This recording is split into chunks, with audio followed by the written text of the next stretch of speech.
এটা বানিয়াচং গ্রাম, বাংলাদেশের সুবর্ণভূমি। লক্ষ লক্ষ টাকা আয় করতে পারে শুধুমাত্র এই একটা গ্রাম থেকে বাংলাদেশ। এই গ্রামের মাটিতে ম্যাজিক আছে। 2018 সালের রিপোর্ট বলছে এটি বিশ্বের বৃহত্তম গ্রাম, যেখানে মিলেমিশে একাকার হয়ে গিয়েছে ইতিহাস, ঐতিহ্য আর সৌন্দর্য। পৃথিবীর বৃহত্তম গ্রামের শিরোপা ছিল যুক্তরাষ্ট্রের শিকাগোর মুকুটে। তখন বানিয়াচং ছিল এশিয়ার বৃহত্তম গ্রাম। পরবর্তীকালে শিকাগো যখন নগরে পরিণত হল, তখন আয়তন আর জনসংখ্যার ভিত্তিতে পৃথিবীর বড় গ্রাম হিসেবে তকমা পায় বানিয়াচং। সেই সুলতানি আমলে করত রাজ্য এবং মোগল আমলে লাউর রাজ্যের রাজধানী ছিল এই বানিয়াচং। গ্রামটির চারিদিকে রয়েছে প্রায় 20 কিলোমিটারের পরিখা। স্থানীয় মানুষ এঁকে বেঁকে যাওয়া এই পরিখাকে বলেন গড়খাল। বর্ষাকালে পরিখাটা হয়ে যায় এক সুন্দর লেক। ধারণ করেছে প্রায় 600 বছরের প্রাচীন বিথঙ্গলের আখড়া, প্রাচীন মসজিদ সহ একাধিক পুরাতাত্ত্বিক নিদর্শন।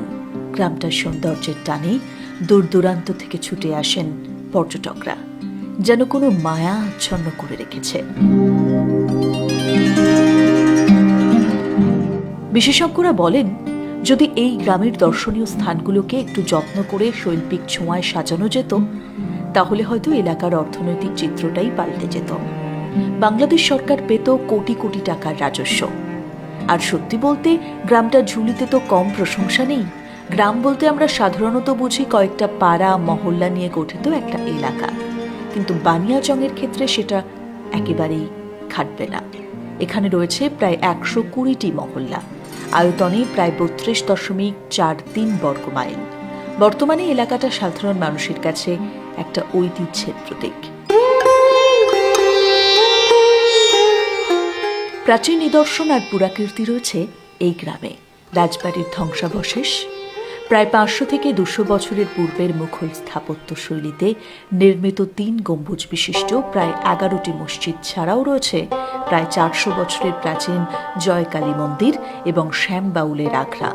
কথিত আছে এই দ্বাদশ শতাব্দীতে নাকি বানিয়াচংয়ে কমলা রানীর দিঘি খনন করেছিলেন রাজা পদ্মনাভ, যা বাংলাদেশের সবচেয়ে বড় দিঘিগুলোর একটি। সাগরের মতো দেখতে হওয়ায় একে অনেকে বলেন সাগর দিঘি।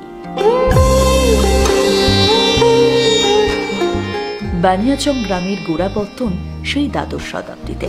এখনো পর্যন্ত এখানে লাউর রাজ্যের রাজধানীর দালানের ধ্বংসাবশেষ রয়েছে। কেউ মনে করেন 15 শতাব্দীতে গ্রামটি তৈরি হয়। স্থানীয়রা বলেন, ময়মনসিংহ গীতিকায় যে মলুয়া সুন্দরীর আখ্যান রয়েছে তা নাকি এই বানিয়াচংয়ের পটভূমিতেই তৈরি। শুধু কি তাই, লোকসাহিত্যের বিখ্যাত ভট্ট সঙ্গীতের উদ্ভব নাকি এই অঞ্চলে। সহজ কথায় এটি একটি ঐতিহ্যবাহী জনপদ। এই গ্রামের মাটিতেই জন্ম নিয়েছে বহু সম্মানীয় বরেণ্য ব্যক্তি, যাদের মধ্যে কেউ জয় করেছেন বিশ্ব। এই মাটি বহু ভাষার সৈনিক, স্বাধীনতার সংগ্রামী, সহযোদ্ধাদের পদধূলিতে ধন্য। তবে বর্তমানে গ্রামটার শিক্ষার হার মাত্র 58%। অধিকাংশ মানুষ কৃষিকাজের সঙ্গে যুক্ত। হিন্দু মুসলিম 2 সম্প্রদায়ের মধ্যে সামাজিক সম্প্রীতি এখানে সত্যিই দেখার মতো। সবাই মিলেমিশে বসবাস করেন এক অপরূপ সুন্দর গ্রাম বানিয়াচং।